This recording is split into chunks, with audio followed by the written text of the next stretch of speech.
Hello everyone! Pra quem não me conhece, eu sou Graciela Peçanho e este é meu canal Fora do Óbvio. Mas antes de começarmos, eu preciso pedir para você se inscrever no canal, ativar o sininho para não perder nenhum vídeo, curtir, compartilhar e o mais importante, ficar comigo até o final. Hoje vamos falar sobre os irmãos Menendez. Eu acredito que todo mundo conheça um pouco essa história, até porque tem um documentário e uma série no Netflix também. Eu, dando minha opinião pessoal, eu acho que a série da Netflix é fantástica, porém não condiz com a realidade. Já o documentário a gente pode entender um pouco melhor da motivação do crime. Na noite de 20 de agosto de 1989, José Menendez e sua esposa Kitty foram mortos a tiro de espingardas pelos seus filhos Eric, o mais novo, e Lyle, o mais velho, na casa deles, na mansão deles em Beverly Hills.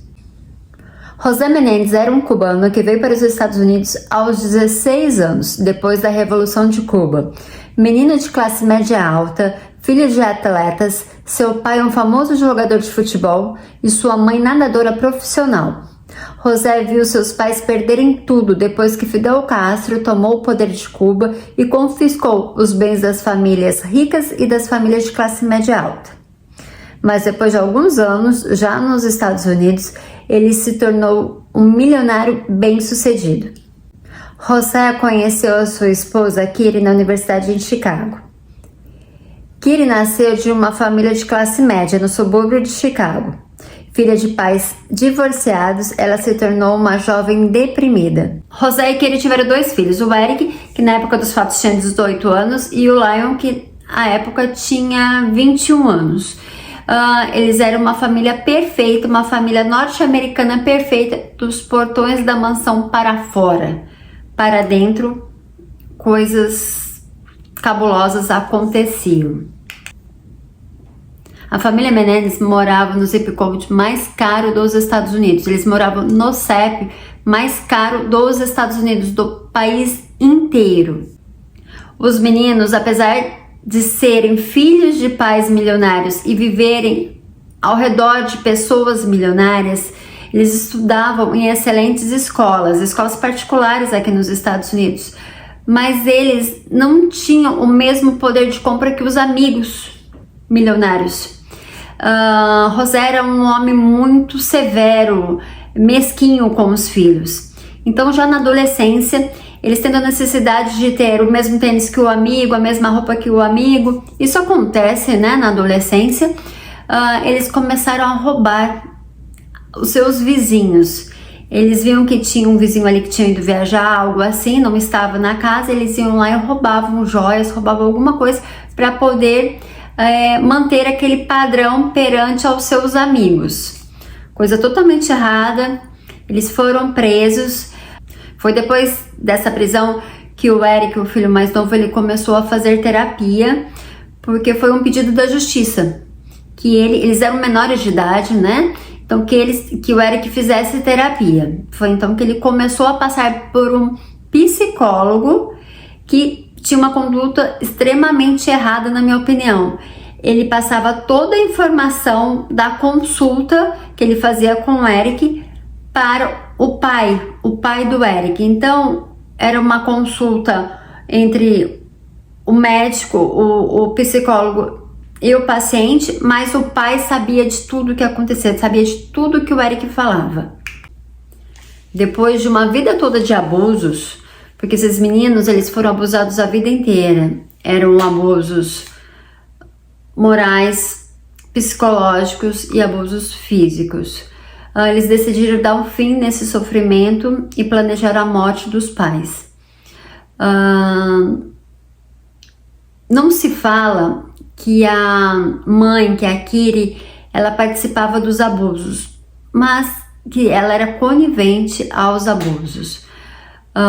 Então depois de tanto sofrimento, eles decidiram tirar a vida dos pais, principalmente depois de uma discussão entre o Lion e os pais, onde a mãe arranca a peruca do Lion e o Eric descobre que o irmão era careca, que o irmão usava uma peruca,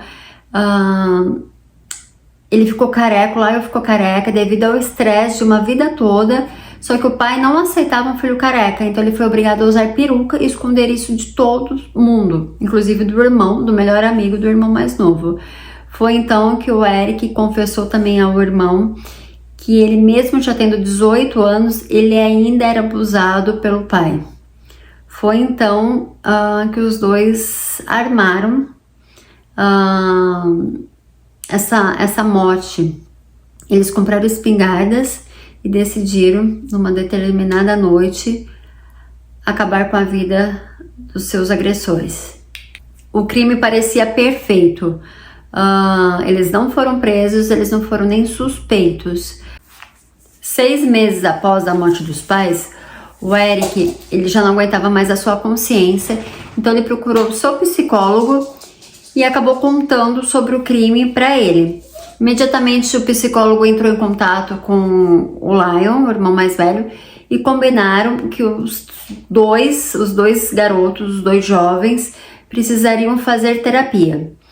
E esse psicólogo gravou todas as sessões onde eles confessavam o crime, e o psicólogo fez algo errado novamente.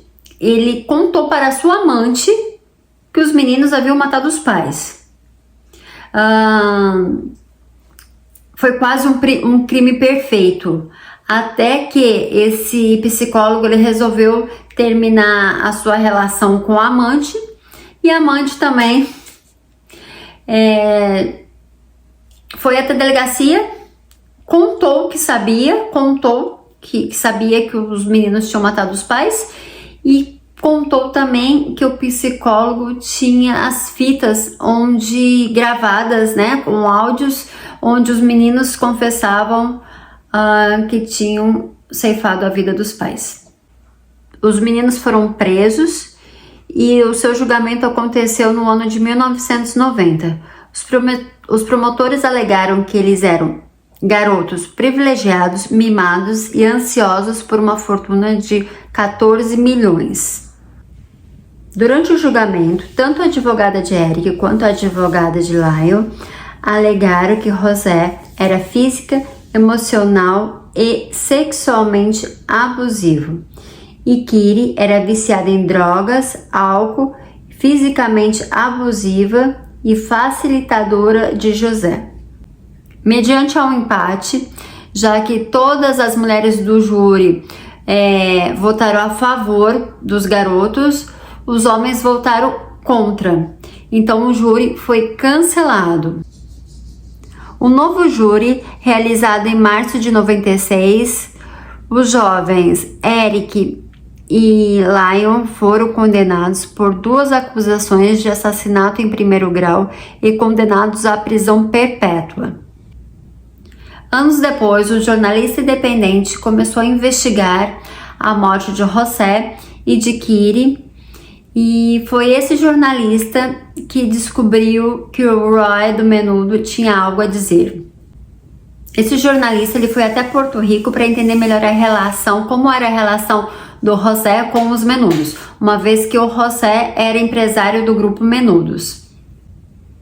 Depois de investigar por algum tempo, ele descobriu que o Roy dos Menudos tinha algo a dizer. Foi então que ele procurou o Roy no Brasil. Roy, ele mora no Brasil atualmente, e foi quando ele contou sobre os abusos físicos que ele sofreu na infância, e esses abusos eram provocados pelo José. Foi então que o Roy ele denunciou o José por abuso físico. E ele contou também no ano passado, num documentário, ele contou que quando ele tinha 13 anos, o José ofereceu um copo de vinho para ele. Ele tomou esse copo de vinho, já ficou desacordado. Quando ele acordou sangrando e com uma dor insuportável. Ele acordou num quarto de hotel sangrando e com uma dor insuportável. E essa dor permaneceu por semanas. Essa denúncia do Roy só aconteceu no ano passado, no ano de 2023. E com isso muitas pessoas questionam por que ele demorou tanto para se pronunciar. Mas vamos lembrar que nós estamos falando de um menino de apenas 13 anos, nos anos 80, 90, gente. Se hoje é difícil falar sobre abuso, se hoje ainda é difícil falar sobre abuso e que muitas pessoas ainda levam este assunto para o túmulo por vergonha, vocês imaginam este assunto nos anos 80, 90? Ainda mais sendo um menino, era muito difícil para ele. Durante o primeiro julgamento, o Eric e o Lion, eles confessaram que eles eram abusados pelos pais, que eles passaram anos sendo abusados, que o Eric passou a vida inteira, desde pequeno até a morte do seu pai. Teve uma parte muito emocionante no julgamento. O julgamento ele foi todo televisionado pela Court TV. Teve um momento muito importante no julgamento que o Lion pede desculpas para o Eric, porque mesmo sem saber, mesmo achando que era uma brincadeira, que ele estava brincando com o irmão mais novo, ele acabava repetindo atos que o pai fazia com ele. Então ele repetia no irmão. Hoje ele entendendo que era um abuso, mas na época quando era criança ele achava que era apenas uma brincadeira, porque afinal de contas o pai brincava assim com ele e ele repetia isso no irmão mais novo. Olha essa tristeza, gente. Foi um julgamento muito emocionante, longuíssimo. Se vocês procurarem na internet, ele está na íntegra na internet. Eu confesso que não assisti inteiro, só algumas partes, mas é um julgamento pesado, muito triste. E a juíza da época, ela chegou a falar que não tinha como os meninos serem abusados, porque eles não tinham as peças para serem abusados, como se abusos fossem só com mulheres, só mulheres pudessem ser abusadas e não homens, mas eles não tinham as ferramentas necessárias para sofrer o abuso, como se o abuso fosse só penetração e como se o abuso fosse só feito em mulheres. Enfim, gente, é horrível saber, lembrar que já fomos desse jeito, né? Com um pensamento tão péssimo, tão ridículo, né? Que bom que estamos em evolução constante, né? E hoje somos muito mais evoluídos do que há 20 anos atrás, há 30 anos atrás. Mesmo assim, teve um empate, né? Porque as mulheres se sensibilizaram por ele, as mulheres do júri votaram a favor deles, mas os homens não. Aqui nos Estados Unidos, todos os canais de entretenimento caçoavam dessa história triste dos irmãos. Todos os canais de TV, gente, virou uma comédia, dois meninos, dois homens serem abusados. Virou uma comédia.